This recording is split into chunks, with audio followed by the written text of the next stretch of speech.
Wahia bedene o edo wa bedene wabowia o wabavan o wabota o eboka bod wa irigaje wabebe na ga itu wahia o edo na bwera ben edo na buje ben wabedene itu wa o John Kevigele was Coco.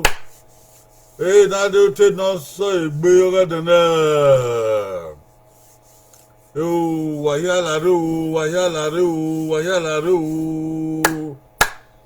I do not water. I do not worry. I do not with them more. What's he carry? Ega ibota aga do aye na o ega ibota aga do aye na o wa no ere wa bokian o opa e di mai se vansin o ave madagwa na o wa logo ya me ologoma owa amiame ibandagwa na ya wina na abe a computer abe microphone vezi kwere ke telephone ya wa amiame o amiame doze na o amiame o logo na ya wina ebi uguga ya tare babokan o Ega ibota ore do aye na waga nehu na nja sun o ni ra ko mo ko to no wa sa de ra no go do mari po men ni wa o mari ro men ni wa o wo sa do bwa wo ya gbon ke be yimi nu ka ya aga o na me ti ne gbe ma wo hu afo wo polofu wo maze wo me uyi wo me tin wo me wegbe ibi ya fe wo ma hueme wo mo go wo me fe wo ma tomu wo me tome o bo we ya yi so lo bo ka wa ma po won ma ro we e de na enu ye ni ma we so ma bi do to ge do ma bi do wo ge do ma we ne gbe ma be na ya gben ni ma he ma we be negbe ma e na ye ni maka ye yugun ga okade nuri yi marion la wo lugi ma ya ta ma gbon la wo ni ma be wo ya ti ba mi maka be ma ya nya gbon na no na ri e bo wo na salowo do e ge mi ke mi de gbode mi ke mi no ga de gbode be ni Jesus Christ bi e dere e tinka ti no de gbode ma ya we na wo we na ebi kemi no de gbode na ya won hu eni Jesus Christ no we salo ba bia hedere akom you to ogo wa ofun egbo ogo wa alawo da ogo wa atom ogo wa efe ogo wa utom ogo wa u yo go salo bua ko pon mo ge de eni Jesus Christ no nya wa isa waya wa isa o Waya we so edo ya vere o eni wa vere wa la re o le baba ke wa bi ye ma be do we bo wa we ma ze ta ni mama be wa mama e ma be tin ma do ma kwafo ma de fiofo wa we mama e wa paro no fo na wa paro no eni ya I ma kokoro e no ge do we ge wi na bioge dogo dieke so gba wa mi da o we se no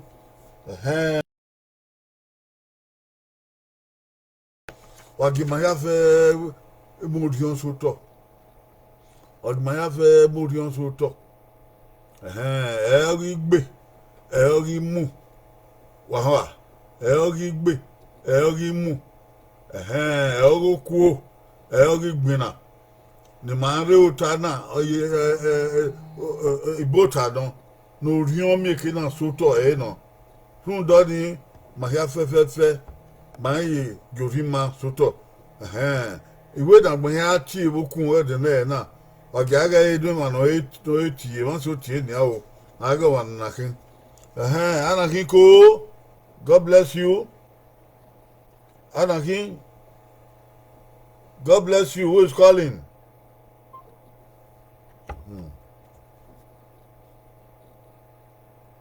Amami wa no. Waya ti gokunu wa ti na o.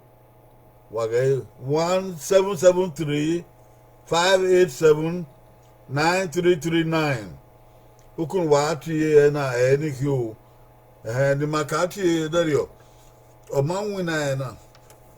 Man, not one, Mark Francis, or man when I know, and I went out to Yokuna, or now, the Muban 1773-587-9339. Also, the boat other do I know, but your book here, I bet you money here, here, and a root a variable gear. Aweti man na madbade gbe patient society ko obokia Rita na bulele obokia Fedoris obokia Thomas Williams the no maigbe osere okay the no maigbe evani mbako the no maigbe osere omozu obokia obokia o Estimo Joseph, Magire de Yobokan Koyo, Constance Ayawe, River, Abota, Kisley of Yasogi, Kobe Rabba, Obokan, Kuyo, Trisha Rabba, Obokan, Gabriel Liberty Obokan, Sandy Vitos as the Obokan, Sandy Fedoris, Obokan, gold, or Moya, okay, Obokan, gold. Eti o sa ba se ki obo gan o oyoyo omo obo gan o ayire baye akada ina na Trisha Irabo obo gan o patience okay but that gan honorable Uyi Infinity koyo honorable Irami hi obo gan o I be by. If we go as yours, here I mean. If we go as yours, a book now, what my oh, okay, do my daughter, why here, why here, okay, having Makata, Elgado, a near do, you both are okay. He bought a red and near do nagman, why yaka? And my bills are not without a near do nagman, why yaka? My near do, wait, gone, get, if you want my hand, my daddy no tell you from a packet. That could say for a who get more work, and the do bond say I will tell one. Do my bond say I will tell my one with the big bond. Oha, a ham, I'll go get my real. Igbe imu igbe na ho abi temo ge yo abi obi oge yo ma ya bi koko ge yo oge ma mi o edo isa kedo ni ro wa kedo risi oge ma mi o isa ma mi eve isa ma mi alagoba isa my mi popo is baby wabure bao by is ogo my anyagbon is the bonta aso o eni na ki onyedo ya di agowa no ahun na wo ya di agowa na ogwo agbon mahona pobo no wani na ogwo agbon Sandy do one, Doris do one, Infinity do one, Silent do one, and Bababia. All the Ike, Bo, all the Ike, we're born. Benu ego keki na gbon. Edo walige mana o agbon o. Ori aiki. Me adia go manuga na o Iga dia manuga na. Oko me adia go manuga na o Iga dia mi go manuga na. Wa eso we bo we do vai. Gbon ya. Ori aiki. Owa no wa gele ona awa popo na. Ebi edo wa vere o. Wa ka megwari ma woge do bedin o. Ori aki, okay wa re o. Aguya odo magbon se ba wo magbon se ave guyo. E ba ya o. Awon no fu na no ya fe eragun. Ori aki are bai. Are bai. Are bai. Yan gbon o ti na Tricia era bo ori aki magbe obaku Oshodi ori aki obaku Obyesoge ori aki obaku Montana Cletus ori aki obaku Simon Joseph ori aki obaku Nabulele ori aki obaku Oroboso Abasaki Oriaki Baku Tokagiri Honorable Uyi Oriaki Baku Christopher Odigizuwa Ure Ure Brabuka Baku Bagbe Fedoris Baku Magbe Igbinedion Victor Baku Magbe Esibon Magbe Oriaki Lilian Oshodi Odiaki Ogbe Lilian Oshodi gbe Lilian Oshodi Ogbe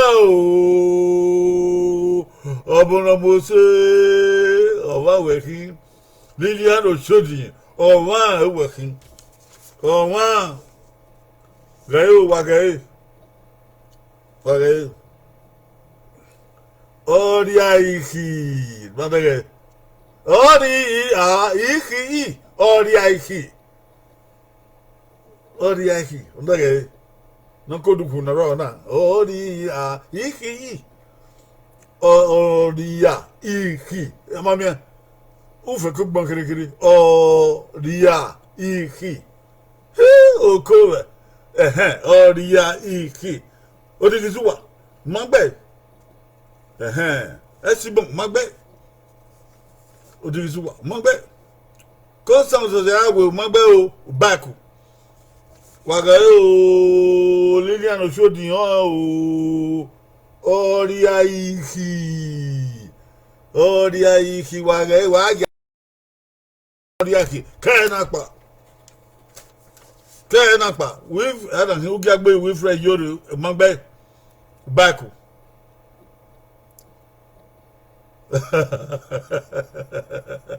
Umagbe o baku na bulele yagbon o asewuta na bulele ori aiki wa gbonso wa yagbonse Fedoris wa ma o ori aiki ori aiki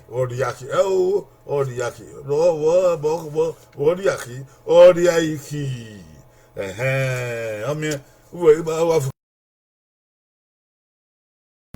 báyìí yaka saya we gbon o di odon wo báyìí yaka ori aki awon nuwa mi na yaka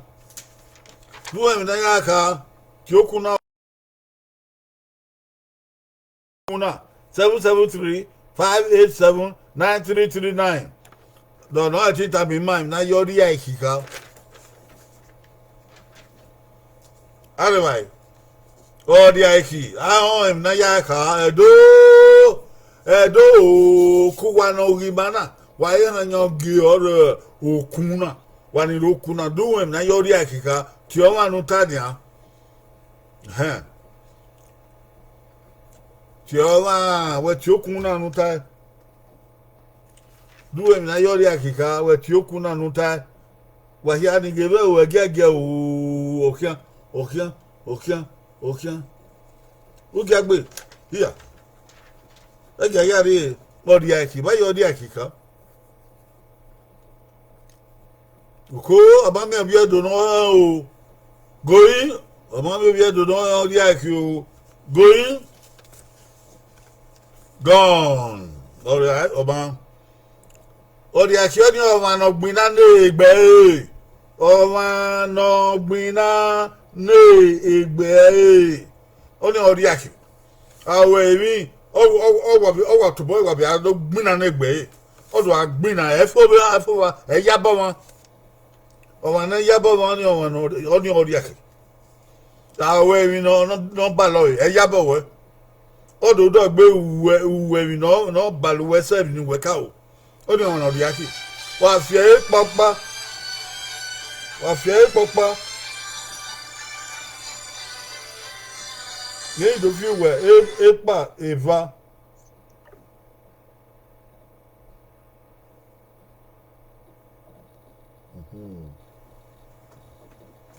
we a ti fi e papa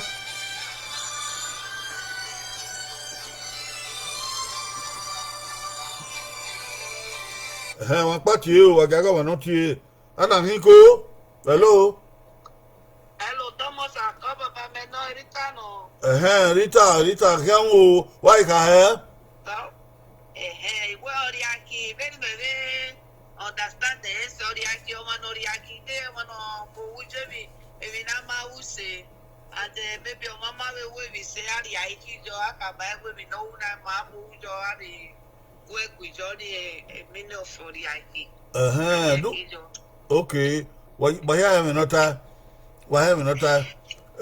opari no ewi no ma wese o na do a di aki yo ebo wa ni ori aki ewi na wo wa ni na we mi ona do a gbin na yo oni ori aki ewi na ma wese ga ka we ma gwa wa na ewi mata ma defio o na do a gbin na yo oni odi aki ewi awu yen to bi yen yabo wa yen yabo wa awe mi owe legbin yen wi o owe legbin owe ti an be do wo an be oni odi aki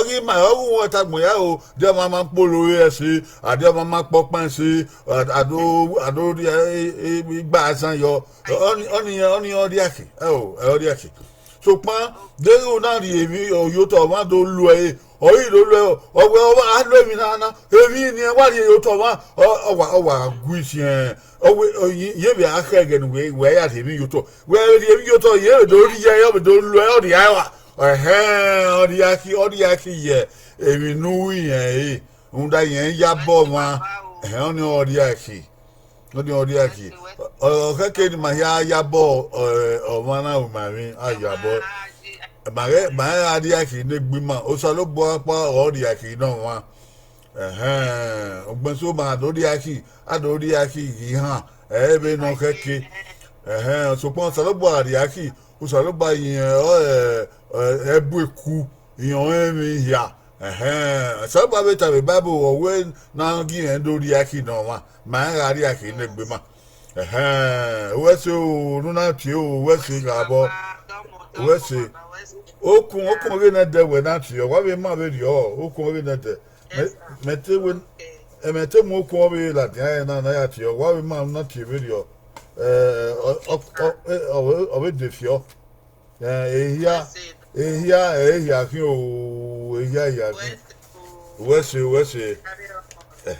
all right baba o do wa ya ho do wa hem in society takai wa ga o okun na de na mi wa ya ti o be ma o 708 738 0632 wa ga o wa ton muta 708 738 0632 wadaga ya okay all right baba na nya no wa ri ti ebo ma ga hun ni o edu Marakwani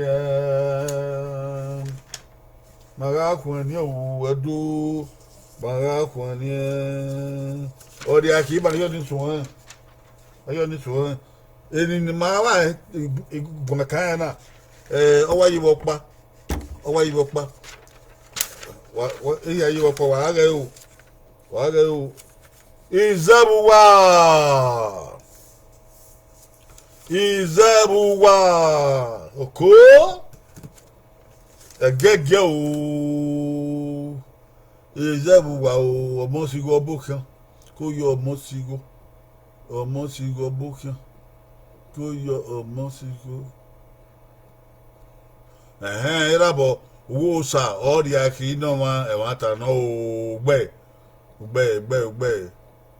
Wosa the Aki no one. Ali Aki nebo. Izabuwa Oshodi. Oshodi video Izabuwa Ube. Oshodi Yebaku Ube. Constance Osayawe Izabuwa Ube. I will write Trisha Irabo Izabuwa Ube. Odiha. Only I ha. Oko Yado Yedo Izabuwa Ube. Robosa Basaki Ube. Cletus, he's a man, a very he's a Montana, Izabuwa Ube. Omagmo, Izabuwa Ube. Nosaka Osa, Izabuwa Ube. Kingston Vesugi, Izabuwa Ube. Adam. Okay, I go. Okay, we were here. Okay.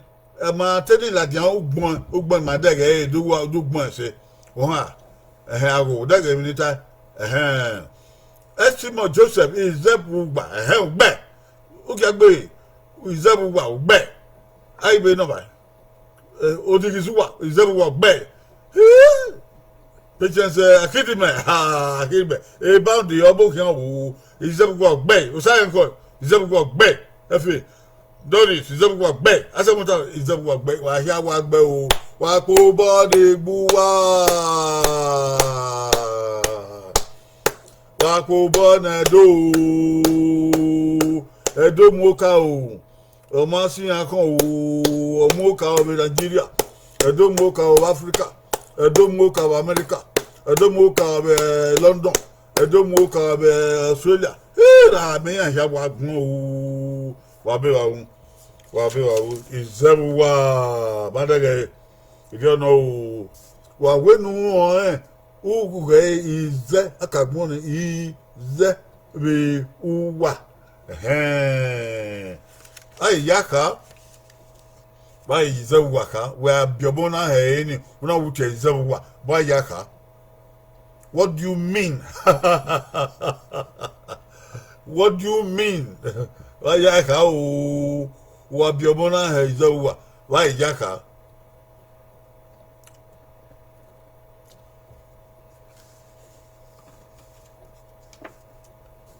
de wo nu ta me ma o ta okun na o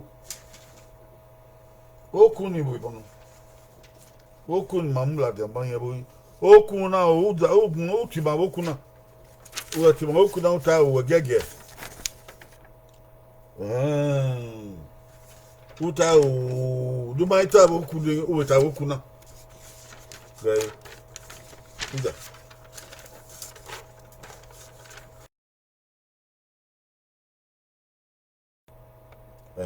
Izabuwa. Amami na o going.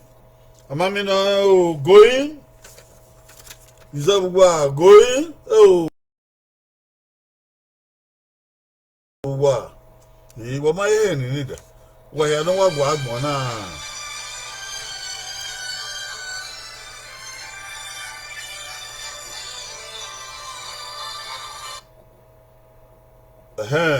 otima obiasoge yi obiasoge kan wo ko yo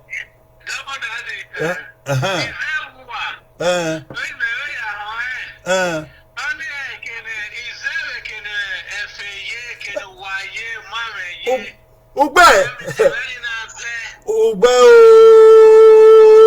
o sókè gbẹ́ ọgbẹ́ ọwọ́ àgbẹ̀sọ̀ wa ọ̀nà sẹ́rẹ̀ kìnnà fẹ́ yé ekenu mana yé mama gbọ̀n yé ẹ̀dùn wà inú èmi yàbọ̀ ẹ̀dùn màmá gbọ̀n ọ̀nà wà òtẹ́ ògbẹ́gbẹ́ ọ̀fẹ́ sókè gbẹ́ pàpò bọ́nà fíà sókè pàpò bọ́nà zẹ́wùwà ọ̀nà mẹ̀zẹ́bẹ̀ wà ọ̀rẹ́ èmi mama wà gbọ̀n ọ̀nà wà efe egberame aláwọ̀dáwọ̀ afiangbe atọ́mu utọ́mẹ eya ọ̀wà ẹ̀bùn ayígọ́pá o ẹ̀wẹ̀ ayígọ́pá o ọgbà bò dẹ̀ o tọ́ fún eya fẹ́ yàwọ̀ ọmọ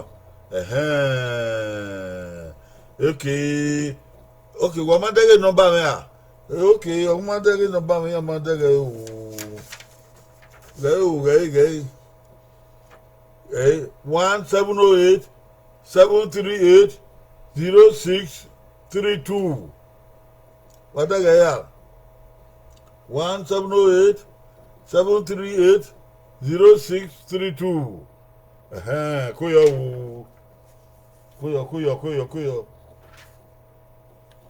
Ọdún ìjẹ́bùwà o, màgọ̀gọ́ o, ó máa yà á jẹ̀bùwà o,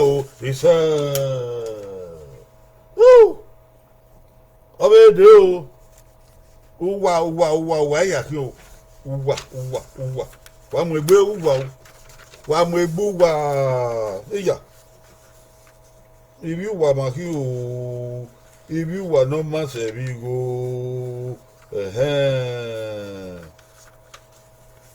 ibi wà náà má sẹ̀bi go ìzẹ́ yìí wà kó. Is that you Wagbon? Is that you Huh? Don't know Kayona. Is that you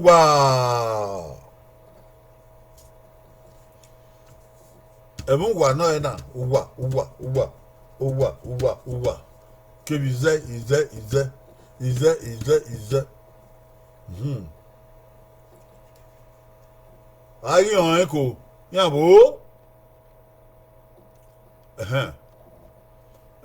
yàrá o bí ẹ̀dùn yàrá o anaghị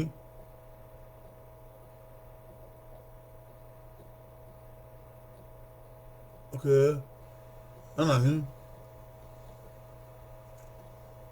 okay Constance Osa Yahweh Mudiao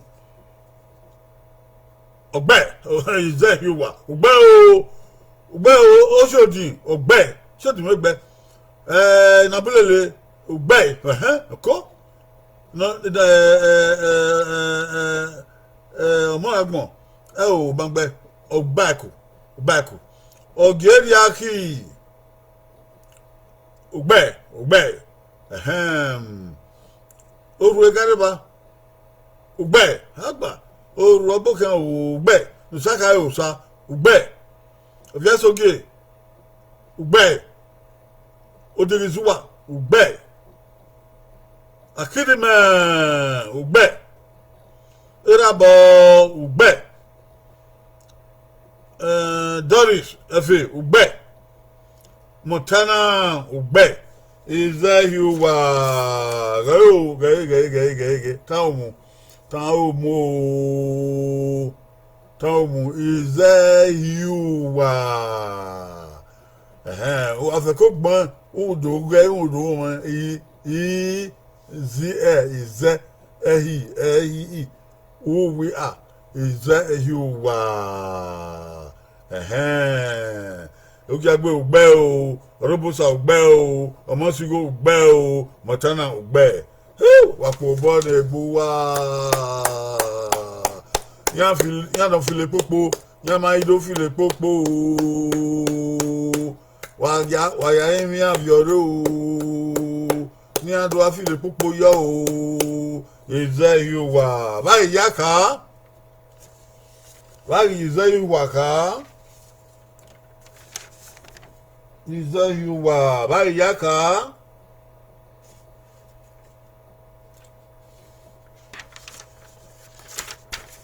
1708-738-0623. Is that you? Why, Yaka? Don't know, now you're the car.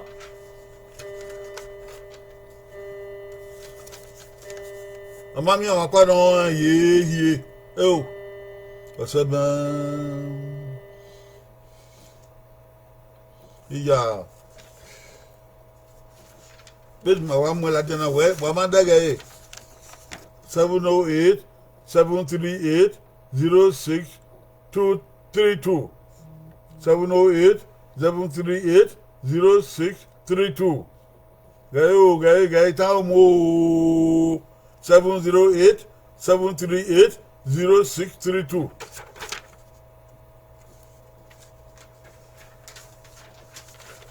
Do my baby what you with Bona 773-587-9339. What you with Bona Latia? When you to a team, Bona who Opa baby va. Is that you were? I am Nayaka. I must have born that that's who were the wet team and Tanya. Is that you were? Cletus, or where it is mine. Okay, Uwago man, away man, Uwago man. Montana, where it is mine, Uwago man. Is that you were? What time? Irabo. Where I choose word. I choose word. I choose word. Is Zuwa. Is that Zuwa? Is that you were? Are you, Is that you were? About me, I know is that you were. Okay. Constance to say away. What year? One of your body, Mogagbe. Mogagbe, your body, ma. Is that you were? Bedoyaka. Mogagbe, Wilfred. Is that you were? Bedoyaka. A kid man, Bedoyaka ko. Oh, my woman. Okay, is that you were? Is there a he? Is there a he? Oh, is there a he? Oh, now, what you had done? What you had done? Town more. What do in a do cosmogony, a do cosmogony. Amy, Gano, or you sagmo. Amy, Agbon, Kere, Kere. Amy, or Bomo, or Monkey, or Monabia. Or Monga, Diagmo. Or is saving no action about bon. Baby, Odo. Or is there even action about bon? So, pan even no action about money on he. Or he don't sweat here, he don't live here, he only a guardian angel.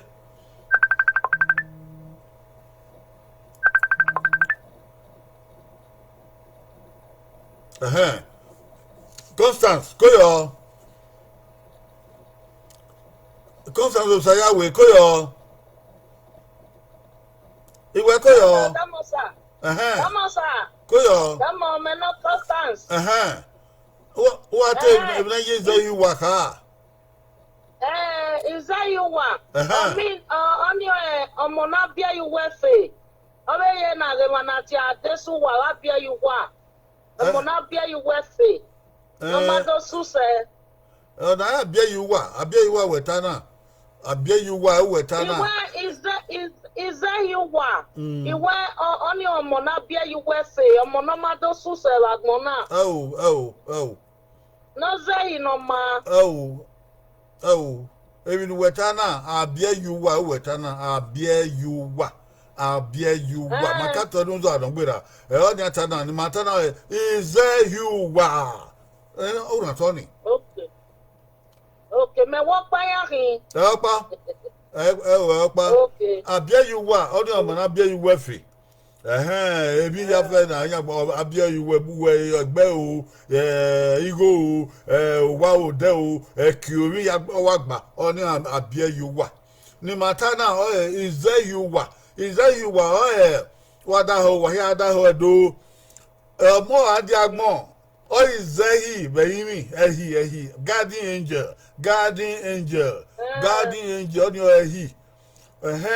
Oh, it's Admon, and I'm here with ya, Defiona, Ego Raw, Iberaman Raw, Umaman Raw, Alawada Raw, Efi Raw, Utaman Raw, Eyawaba. On your Zehi no ma, Ehi no ma, no Zehi Yabani, Ehini, all the election backbone. On your Zehi wa.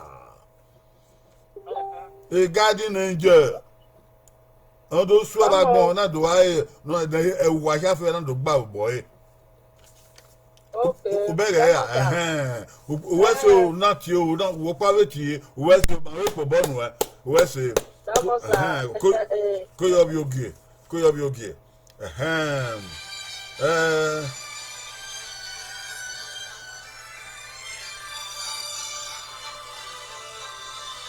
What Mudia wasn't public you. Anna, he cool, Koyo sister, Koyo. Koyo, they're covering what here, Koyo. Is that you were out of the mark? And La Tadia and get you. Is that you were? No boom, mini. Okay. Maria, no, your pastor, Koyo. Is that you were? What, dear, Anna Timina do here. You know. Aradia, Anna Zay, Wua. You know. Nayaka, Akaro Salobua, Anna Timina here do Uva. You know. Ugaigate, Uwanu say, Okiado, Gui, Iguanya, Waisakon. Or what say you were? Only or say Amy, Igapi, Asakon, Iga never Asakon, Iga Febi Asakon, Iga Yagame, Obama, Iga le Egbenomare, Egbenofueco, Evi Yafe Nagia Niwa, Wanaga. Only a mini. Say you were very diagon. Okay. Where's your Obasaki, Obyogi? Koyo, look on Uba cookery or Monday Fiofo. Or Monday Fiofo, but no tiny. I mean, as how Salobo and Zevin, I can't back more. But then as the face, Zigo, Zutome, the Bedame, building water and water, no. So, man, is there he, or what? He, or a guardian angel. Guardian angel. Or why is there he, baby? Damn,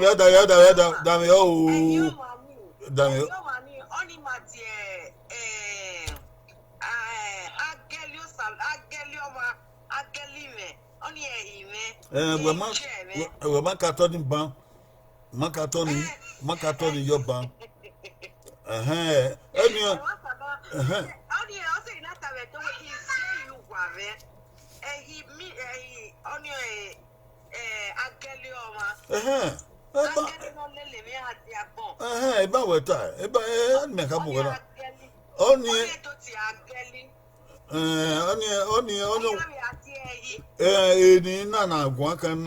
He knew why women or whoever is the boy, is he or a guardian age, you know, so Makian back more, he know the Makian, a door and a room, or where you are swear, or where he was for swear, you were or Mudia say, you know, man. A guardian angel. Why that hole? Why you why that hole? I would die. I mean, we Mekata, very ban, we kitty. Mekata and we kitty. Where's so Obasaki, Obyogi, Obyo Powa, or where's so Sabadi Bower? Is there you why? My Hima Yagabaso, he said, my yard, my day, no Mao, he said. Where's you? Okay, but I will tell you, where's it? Yeah, could die home. Why I die also, Magua? Why I die also? is that you what? My baby, turning now, my poor boy, Bima, my poor boy, Bima. No, it's a bit. Is that dumb? Is that dumb? What more? Is that dumb? Is that dumb? What more?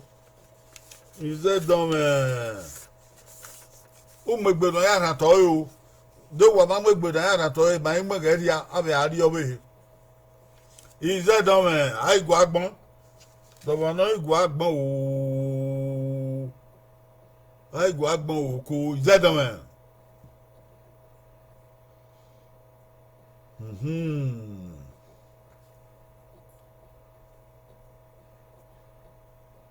Is that dumb?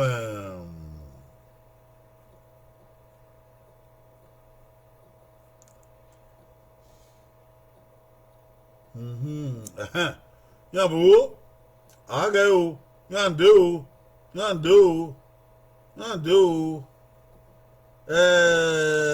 Just okay. Oh, Bangbe. Irabo. Bangbe. Oshodi. Bangbe. Usayan ko. Oh, take care kiri usayan ko. Yon pa ya back o ya ewo. Montana. Ogbe. Montana ogbe o. Is that dumb? Igariba. Bangbe. Infinity. Is that dumb? Ogbe. Oyi. Is that Oyi Infinity ogbe o. Osayawe. Oh, Baku. No saka osa. Baku. Oh, Ugagbe. Ogbe. Ogbe o. Ivie. Baku ivie. Uba oni mo se. Baku. Robosa. Baku. Omaragbon. Ogbe. Mamenia. We ko gbon popa o dogbe. Ogbe o Omaragbon. Idambulele. Ogbe. Ese ozigbo. Oboga o ese ozigbo bakawasi ko yo obiye akidima. Obaku. Magbe. Objesoge. Obaku. Magbe. Going. Waga o tawo mo wahia wa tawo mo. Is that dumb?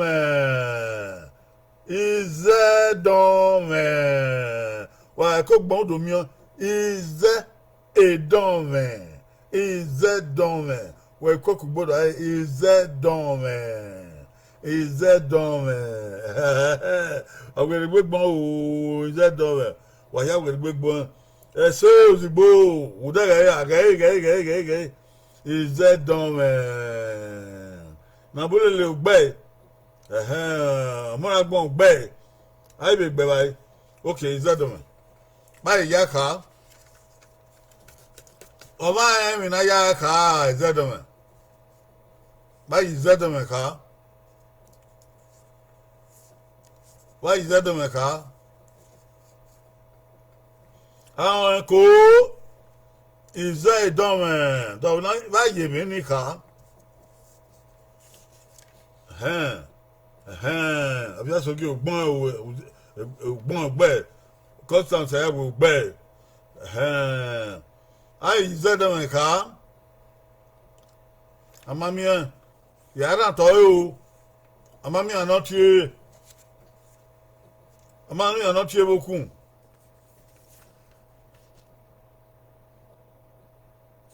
Okay.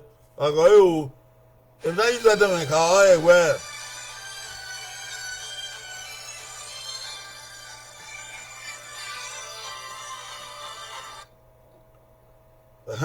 That's okay.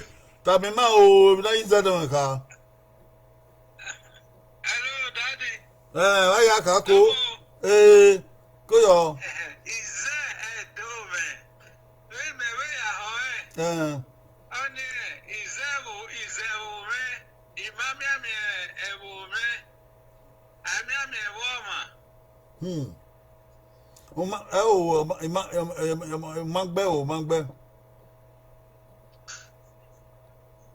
Umangbe. Is there a dome? Why ya do? Wataomo, wahataomo, everybody, wataomo. Menze emi na ya dome wagbon. Hello, wadaga ya. Menze emi na ya dome agbon. What is dome? E dome. E dome o wa una bo wa ni a. Wa dai ho, wa ya ge men wa ba tamu mo gedian. Everybody, what town wa gedian. Wa ya bo wa. Udo gbe eyoto. Wa gbolu na gbe yoto. Mo ere va mo ere ha mo eken va eken ha eken na eken se eken ha. Oha. Ènìyàn paro na ti edon e rana do ba yoto. Udo ba yoto iye na iye se iye ha ba yi baba yoto. Uya gba lo odukun. Uya gba lo odukun e ranu baba yoto ni. Nu ya gba lo odukun nu we ya yi odukun. Nu aya ya don wa ya vie ran yu wa uya vie ewa men yopo uya vie ori e ma yopo emi na ya bo wa ya fe uya vie emi la do won nu ya gba lo nu we ya do wa ni yi odukun e don me anything e don me anything able to scaffold hello ya we both here scaffold wa mi ekenia na bo wa bebo scaffold yen do baba yoto ya ri odukun ya bo wa nifo scaffold ni ona e don we bo wa fo do don won do vie da yu won ekenu bo ninu mani o do vie da yu won eran we bia yu ani wa do gbe do vie na be nya do kan mo udo gba le mo u ya gba lo bo ko be ma te opo e ba ni we ado vie nwa manya e ba ni we ado vie ori e manya e ba ni we ado vie ebe ni nya e nu gba lodin don ze we hin odukun don ze we ya gba lo mu ohun odukun oni e don me o mana le don me o se tin bo wa e don me be ragbon na e ma de be yin mi ogun yen ze e ona eni enzi wa eni enze ti eni enzi wegbe eni enze wan ogugan ni da do ta ba akaro salo bo a e ma so dan wi ze e don me emi na ya bo wa na ya ma wa gbon ono e don me we biemo una tie ze don me uyo ni ka wa yo na mo e o ma me he ona o scaffold ona a foundation this is foundation ona o we yan do mu nya ona we yan do vf o be nya ona yo ka o don tu pe wu ma me nu we e don me ize e don me o ma ma gbon ona e don me owo agbon do wa dere o ogiagbo dege eyo wa no ogiagbo Wilfred my you body my na ma bu mare na yes oge o ya e ba o ma we po bonu o ona amamia mi e bo ma e don me o wa agbon we e don me the foundation of your house of your life onu ya magbon Saloba don gi ba mu so o ise Saloba don ze don ni ma ya o ise don meze imi na ya don me oragbon wa po bona do kwa obe de o ise bo kun abi ago wa do a oda o ise bo kun.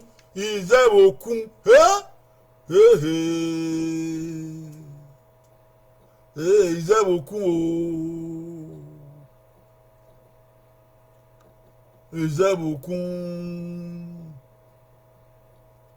Izebokun. Oh. Ade aga do no wa na o. Na were, na gbon. O shodi ogbe. O shodi ogbe o. Okwo na o shodi yen wa gbese ipe obo. Oze ipe obo o. O shodi wa mu dai. O yaba okwo. Inyo bodo o shodi. Koyo o shodi Izebokun gbe o. Ayire vai. Amami abe no ile le o se de npa no o ma je wi pe ya le yan le. Ho. Montana Izebokun ogbe. Ha. Erabo Izebokun ogbe. Obia soge Izebokun o ba ku kere odekabi npa. Obia soge ba ku. Wilfred Ugagbe Izebokun gbe. Usaka yosa ugbe omaragbon ugbe Orobosa Abaseki ugbe ko ejamu so ira me obokan o ejamu so Izebokun ugbe Honorable Uyi o bako Izebokun bako inabulele ugbe Ofiasoge ugbe Ozigbo ugbe Ozigbo gbe o Osayawe ugbe Honorable Uyi ugbe Honorable Uyi ugbe o ana yo mosigo o magbe baku mosigo baku Maria Bateki ugbe tegariba o baku orwe baku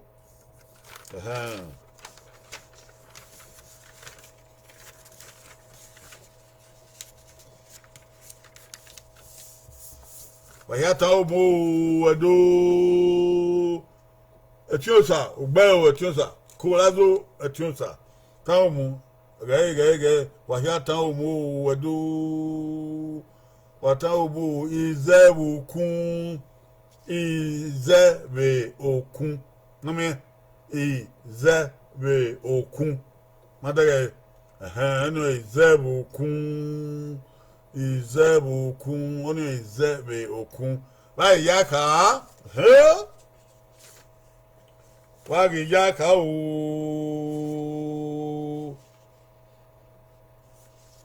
báyìí Izebokun ka Wilfred Ugagbe ye body ma Izebokun báyìí yaka o Itoya Kingdom ko yo ejamu so báyìí Izebokun ka Etiosa ba Izebokun ga Watiewokun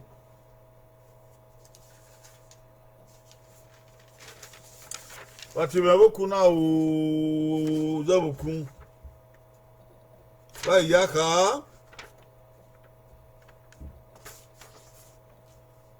ba Izebokun ga mami na ya o wa mo ge dia Please make sure your app is running and can access the internet. Oh, Izebokun amami na ora ya na to o why da honia Izebokun Izebokun me Izebokun eyimi oda ho agini atie ya ba de betie weso Ofiasoge kabima o ba Izebokun ka koyo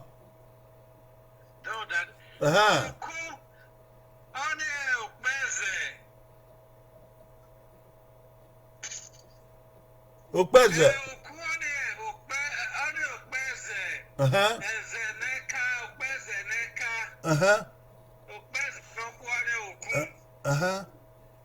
what the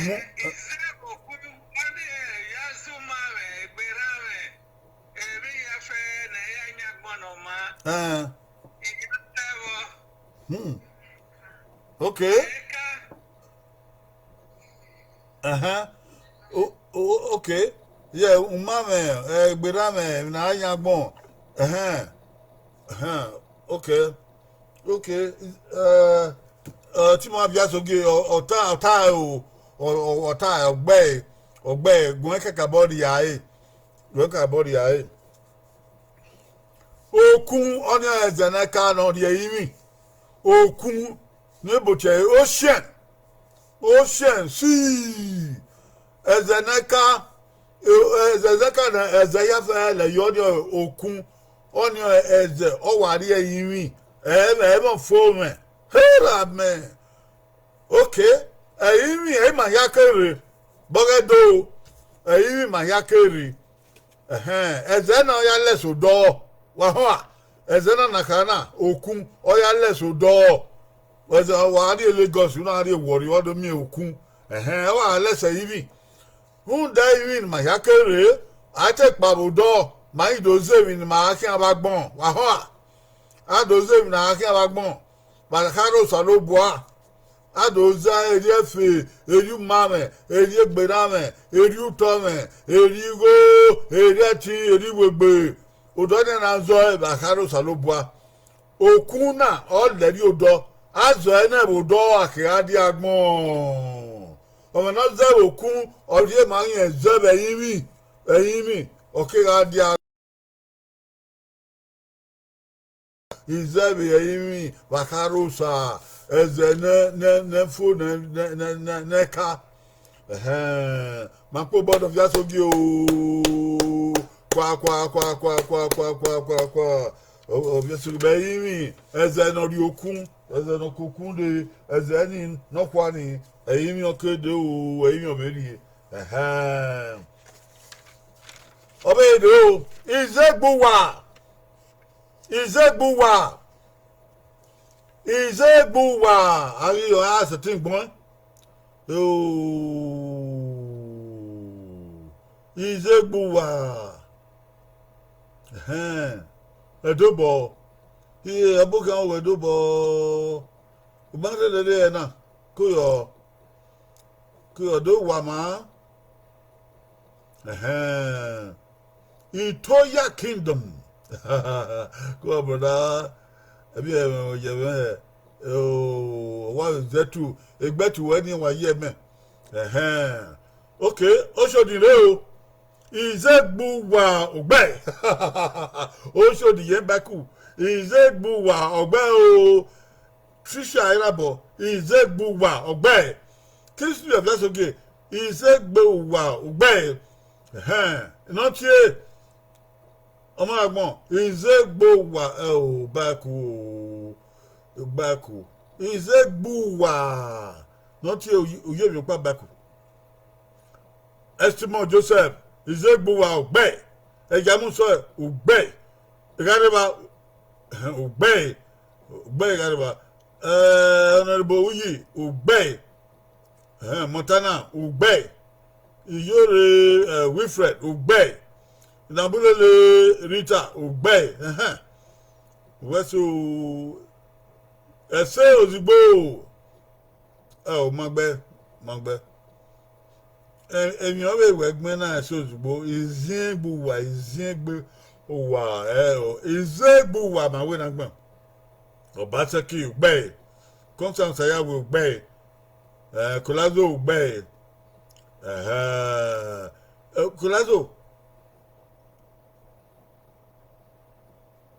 Kolazo igoni gbe gbon kabo ge sesemesi o magbe eti o so magbe Izegbuwa Izegbe ma gbon mo agbon gbe o Izegbuwa gbe Toya Kingdom Izegbuwa gbe Richard Obazewon Dion ogbe o Obazewon Dion ima idege ni na kere ade kuwe o Obazewon Dion bokan ko yo egbe tu we ni emebe o ni meza na Zegbuwa. Bye yaka. Bye yaka. Mina yaka. We don't new ball agege. Izegbuwa. Agogo kiao.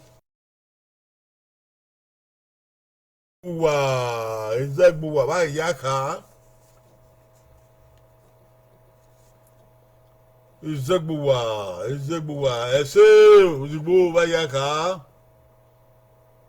Waya bure o Montana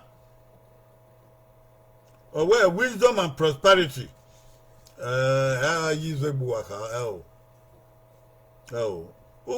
o tabe na ho na ho Izegbuwa is a statement. It's a statement. Ebe ho wa no Izegbuwa edema kiota ugbe o eniwen ni edema kiota magbon zo anagbera o magwagbon o edema kiota magwagbon Izegbuwa ugbe gbo ni wo bayi Izegbuwa ka ko going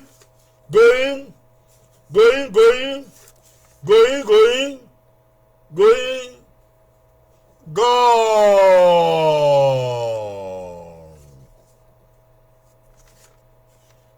Ize egbe orefe. Izegbuwa. Egbe ni zeri diagbon. Oruwa no.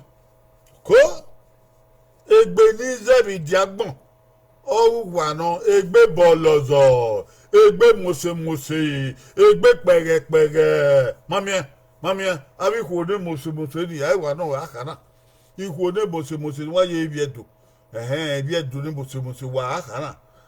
Faith wa akana. Patience Izegbuwa patience ya aka o. Izegbuwa o egbe ne mose oruwa. Egbe orefe. Egbe orumare. Egbe oregberame. Egbe orutore. Egbe ore alawodawo. Egbe ore enwa. Uwa ya fe no dagbon. Egbe imeze. Ara itafo ni akedo ati. Bo mu boki. Egeda ya ti wa wata.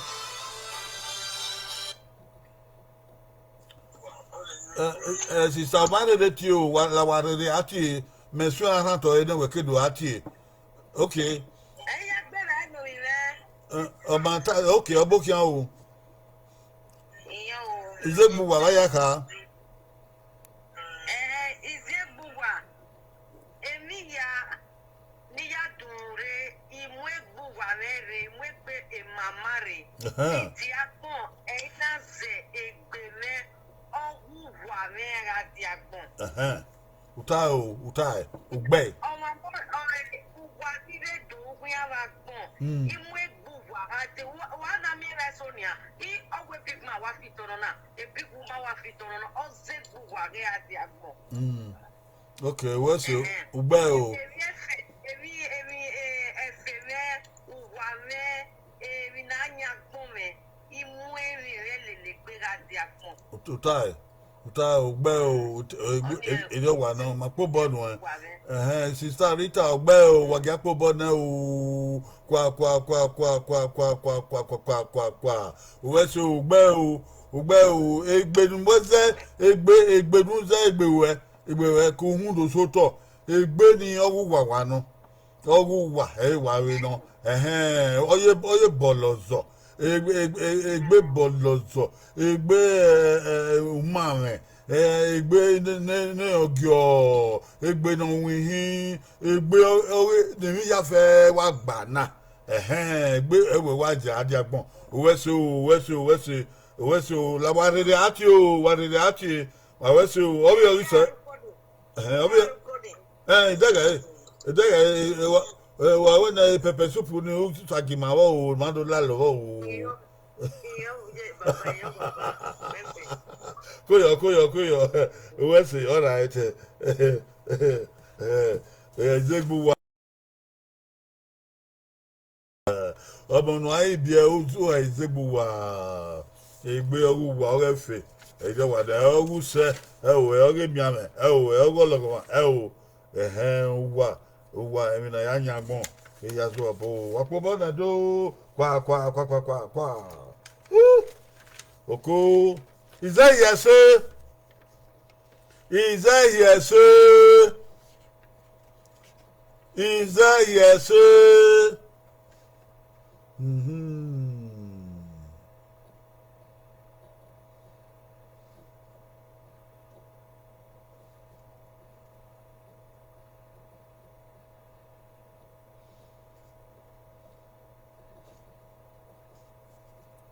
Is that yes, sir?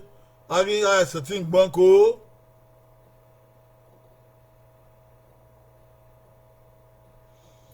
Okay, I be with Fred. The wedding table where even Mauna, Maria, here, Jabba Sima, wow, Kebetima. If I have heard my good one by Okun. If I have heard my good one by Okun telephone, now I don't hear again, and I have a say, when you I sabi I can am with YouTube.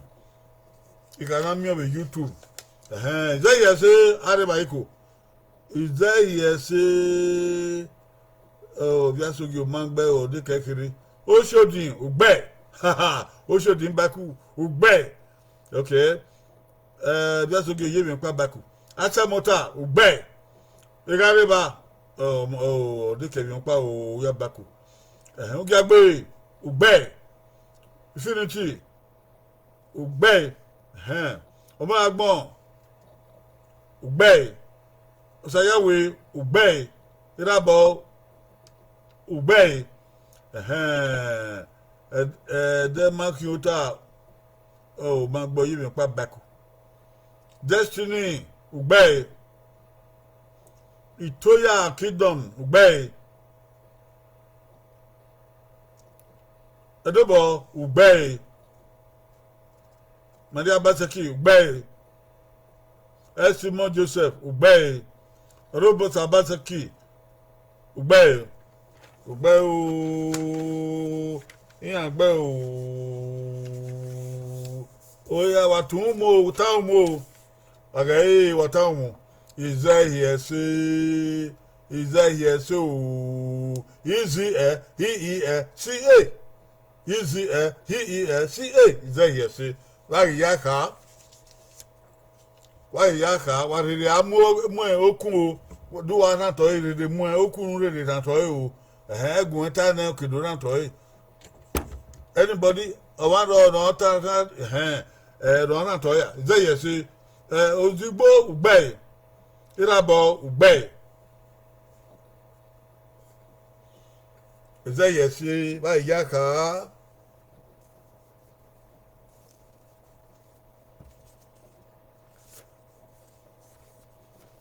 Isaiah say Toya Isaiah no ma oya wo Toya Isaiah bo Isaiah no ma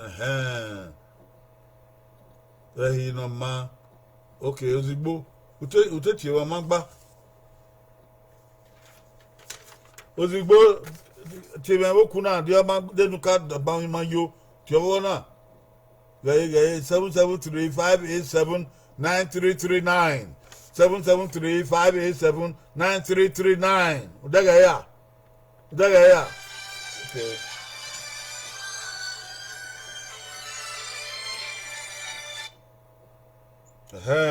okay Sister Rita kianwo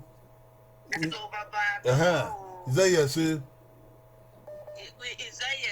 evi ya na ya ko evi Kevin na di so pomo evi na idio boy ne no itu na no ma na evi ya na tu na no ma o ni Isaiah say when me understand the essence papa okay ye me o de ke yon pa maita o atoni on o do gba mi no tada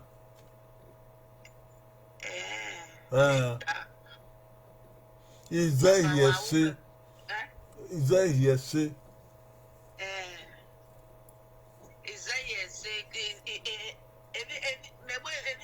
Kevin na equal na ya nyako na ikpa no wane oni Isaiah say èyàn pariwo ba no maita aka we te gbo efi èyàn pariwo ba no keke no ta no maita if na jagbon if no man na jagbon na da o mi pa no reba o a guardian angel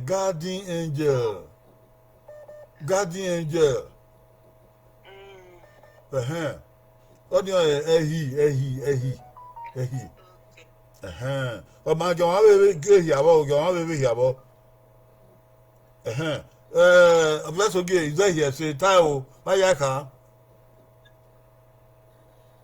Of just okay. Okay, can wo.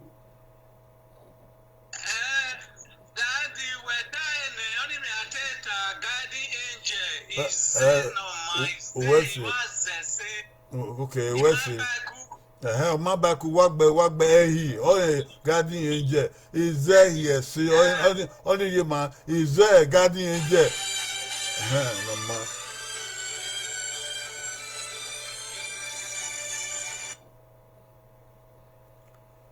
Koyo Abokia. Yeah, nothing. Oh, yeah, can is Zaire Seri Diabon. On your no pay who's you give an opera who carry that, Charlie Lewe. Our no say he say, he mean angel. Angel no lele at Diabon. So say no man or Ugbe. So who told me. On a seminary. He no lele at Diabon. No lele Maria. Mene Maria. That's no man or Utai. No, Wapobo de Maria, qua, what Utai, what so what? No man or roy, man, say, he don't make him like more. He don't know, yes, what's your sister, Wapobo, no, so, Kuyo, all right.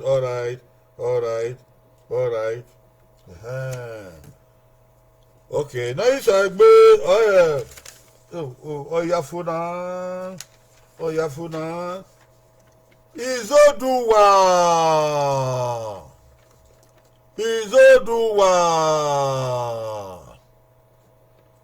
Izoduwa. Ige bob maybe I got why, but where the Obokian, we are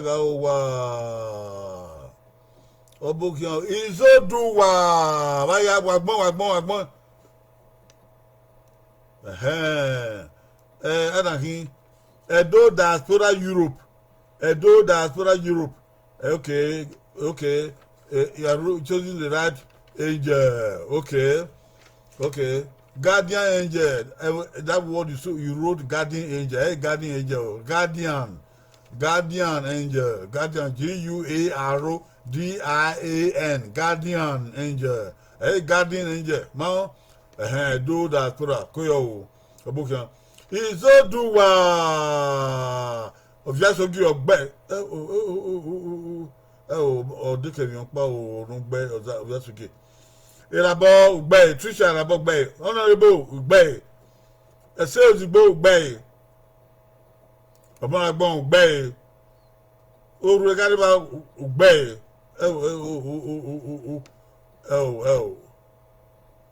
Anyway, yari enu. Even you agbon na ya ta lebe ni manado ya gun. Is Odewa. Obema. Obaseki, Robusa Bay. Joseph Esteban Bay. Obazevon Dion Bay.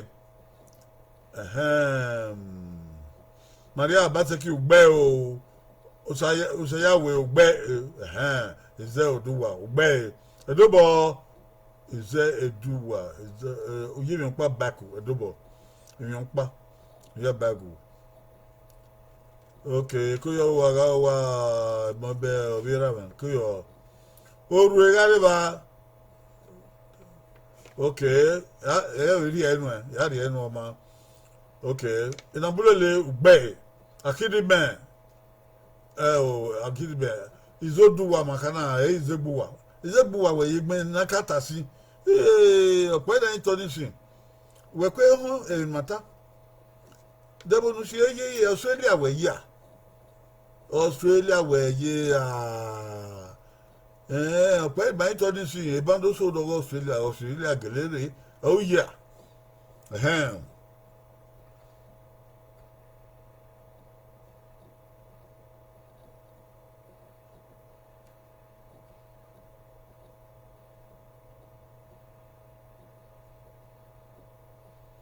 okay, wa giving Ugiagbe Wilfred Igben o wa lele again Murphy would here then Murphy would here wa lele o Edo diaspora Europe izoduwa gbe o Ugiagbe gbe o Itoya Kingdom gbe o Rawa bebe izoduwa me we ara to ile Edo ado disebebo ugbe o mebe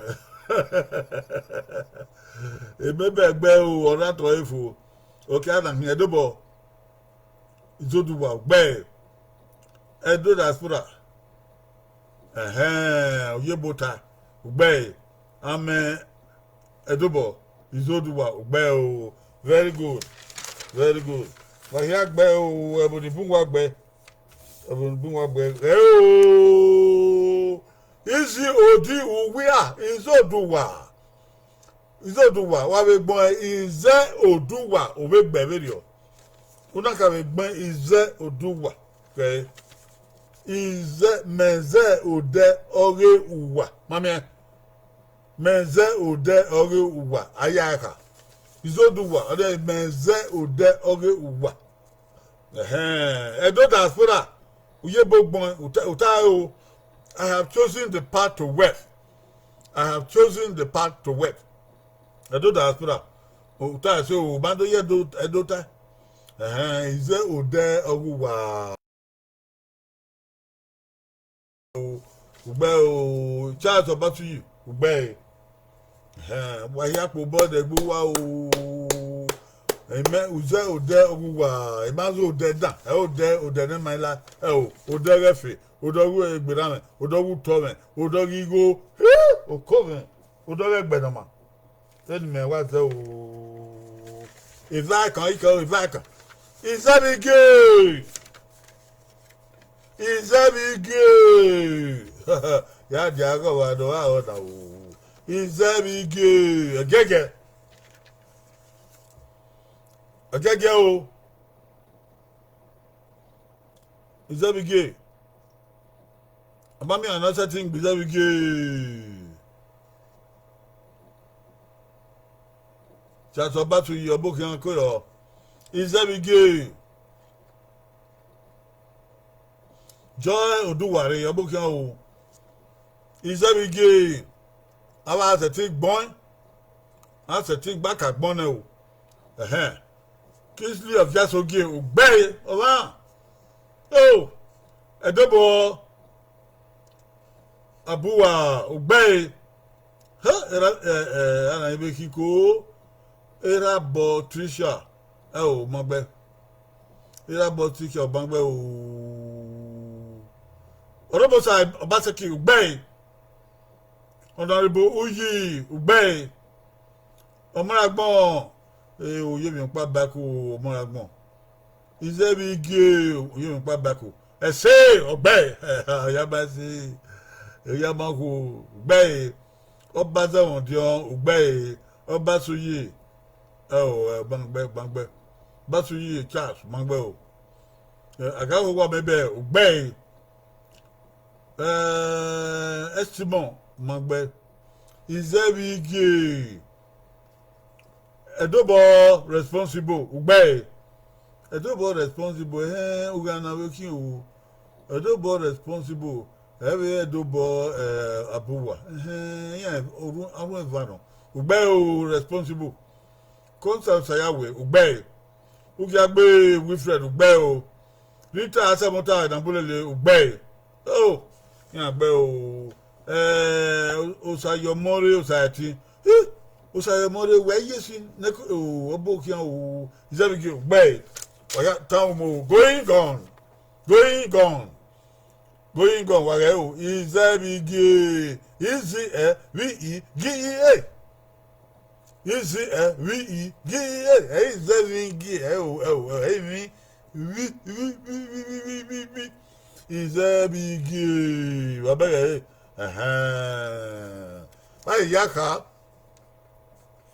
báyìí yá ká ooo àwọn ọ̀kẹ́ o iṣẹ́ mi gé báyìí yá ká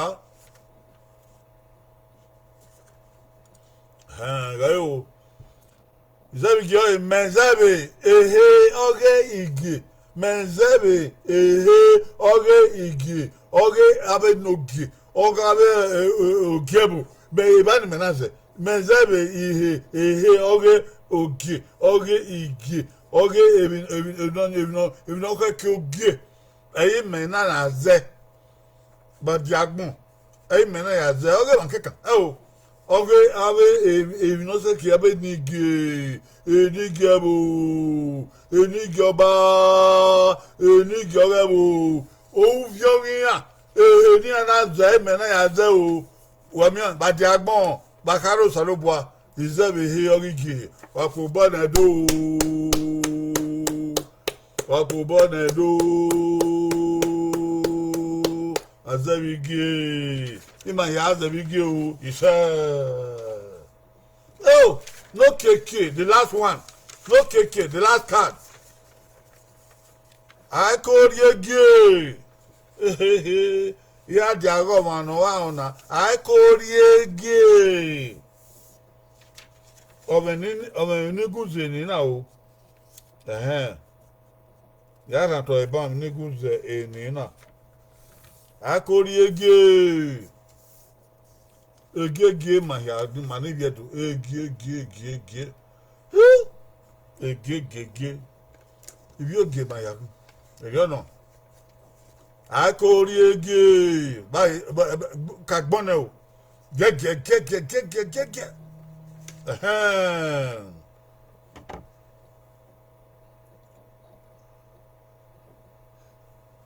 hello. Okay, bye. Thank you. I call you again. I can't go in Medega. I can't go. I'm not born as you. I'm not go out back. Call you again. Oh, if that's a good car, I'm going to go on my bell or even quite back. If that's a good, even quite back. Oh, ye, honorable, ye. I call you gay. Obey! Obey! I call you gay. Honorable Uyi. Obey! Obey! Irabo. I call you gay. Obey! Irabo Vibe. Trisha. Irabo. Peter Desmond. He Desmond. The Bangwe de na. Okay. I call Bangwe. Baku ese ozigbo akori ege ogbe o ese jegede ko yo o jegede omo ni san ge ibogari e no kede do akori ege ajegede ogbe o akori ege ogbe obi oge wewa obi oge jegede abuwa adobo akori ege ugbe ugi agbe we Fred ugbe oru egareba bangbe egareba bangbe mebe era wa akori ege ugbe obi era wa ugbe those are diaspora bangbe no gbani eboya gbon ma we gbe yeye Kisri Joseph Odubu o kare dedi o na we do e ban we do re na obokian o akori egi gbe Desmond ugbe o Desmond ina bulele ugbe o na bulele Osazavon Dion ugbe o Obaseki umagbe ubaku Orubusa ubaku Usayawe ugbe Usayatin ubaku Yogama ubaku Friday noche ugbe akori ege ugbe diaspora Europe akori ege ugbe o edobo bangbe edobo responsible yivi npa baku Obasuyi ubaku Esimo ugbe o Joseph ugbe Osayomore Osayatin ubaku Oviasoge akori egi ugbe Cynthia agbe ma orege ndege okay Viasoge ugbe bantada jagada okay anyone in the regbe jagada ma ya si wa manedo bayado Edo Godwin akori egi ugbe o Cynthia agbe ako iya agbe ya yange ni won o de go fie we Edo Godwin ugbe o Esibo ugbe o Cynthia agba ba ewe do tana yange ni ori o denu obi u denu Yoraba akori egi ugbe o Yoraba imaidege we de koyo o Cynthia ebe udeno Cynthia agbe akori egi o yemi npa baku Yoraba ugbe efosa Yoraba ugbe Joseph emigare koyo o mama emi okare ade akori egi ugbe o ame abuwa edobo eyo wa no ba wa ba run da emu eni na re na no Osas ikagwe agama koyo bokian koyo sagbawo koyo ko yo aye megbe wa die muta de wodo ogiava ma yi America okay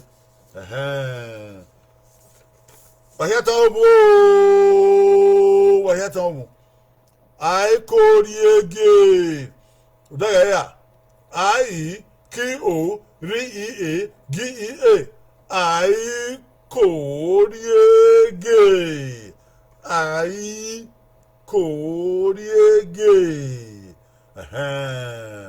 ebina ya ka ame edobo owatai amedobo we do wan doge ori egi oge ebinuku mo emi na re ebe na re na we emi ekeni mani bi edosu na gbon ogwe ai kori ogie wa dai ho wa de gbe okuto dai ho wa dai ho emi ma so ya gbon eni ana o ya egbon ya we ai kori ogie wa so gbon wa na wa so ori wa na no gbon radio wa ni ma re na akori ogie oye igbon na yo oye igbon ogwe akori ori oye wana akori ogie ewe ni magba o wada ho nugo ana toto ese ewe ni ya tai akori ogie ewe ni magba is an incorrect statement.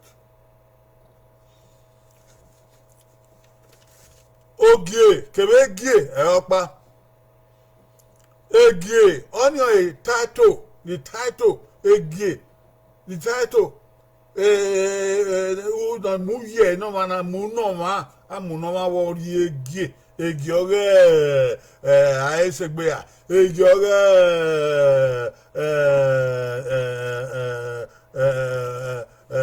edobo na do egie oge agaho wa onyo egie na mu no ma akorio ewe ani evadori ejopa ege na muno wa oni title na muno wa ati e varie aya kokorio ai koriege ege na muno wa ai korioge emeni magba oge oni awon na mu ege na oni oge ai korio awon na mu ege na ya oni me gata manado man eri ma ya gunga ya korio oge ni awon na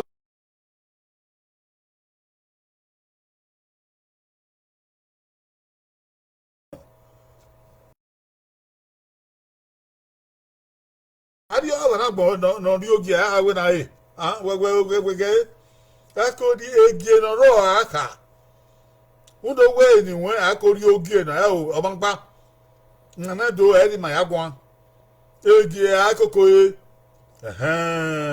o man ro oge no ro oni o man ro o man no ri ege oge oge ebu me oge ebu wa oge oge be di obi no ba mu no ma ege ni agi koko e oge oni o man agbon no ri oge ni oge o la ru pa oge o la ru vara igi ebi ha igi singular plural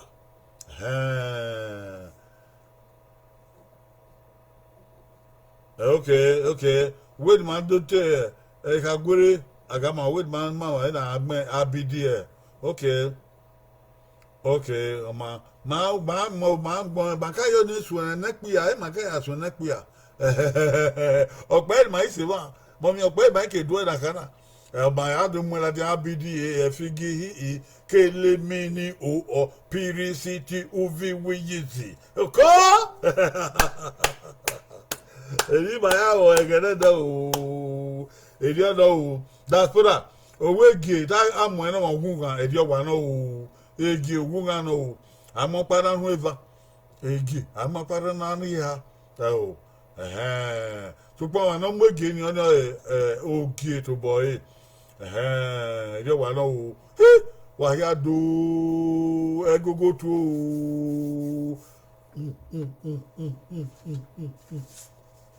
agogo or two edekere or two waya aka mi bi edo ni aya ga o ibi edo ni aya ga e o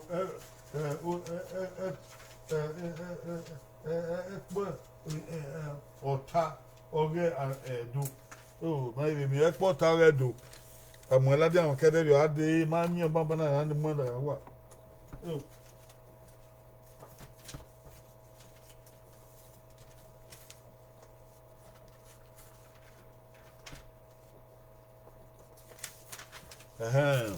Edo Shepherd Forum okay ebi náà yẹ tà sí ìyàfẹ́ ìyá rẹ̀ Azza ọ̀rẹ́ Azza.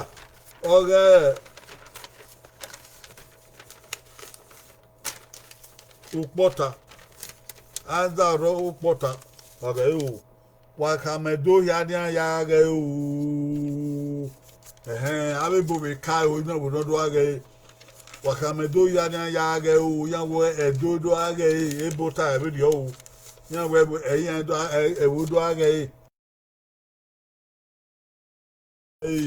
who will subscribe aya ka we uyobo yo oge do na una subscribe uyobo yo oge do na una no make na won yen ne bo make na we man do buy wa we o wa share o ri ma ya fe no rokun e we gugu an rokun e o emi na we na o ri ege o ri ege wo ya fe no pogeva o ga ri eke na Azza ogo pota ge ta o mo maye photo sayama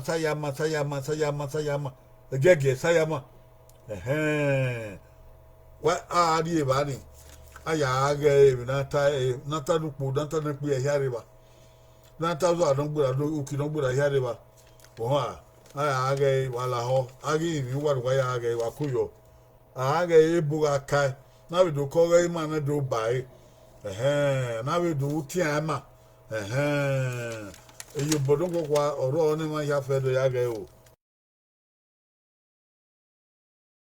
gane room wese o salobwa kuri ni ma na bi ma we na wese eni ni baba eni ni ye he ba ye ma do we de na amaye we ke na e kiase bo la ho di je gbe ni ma ya wo o ori e wan ni ma ya wo o o ri mo gbe to ni ma ya won ma ya re la ba da gbon wa u yo wo e kun wo salobo noke na de Friday gi ma do gu we de Sunday resource la o godo odo ma ma we o fi on ma be won sa yo de e dagbe ma do hu a e ori ma do hu a e go ri ma do hu a e ni ma ya do hu a we Jesus Christi is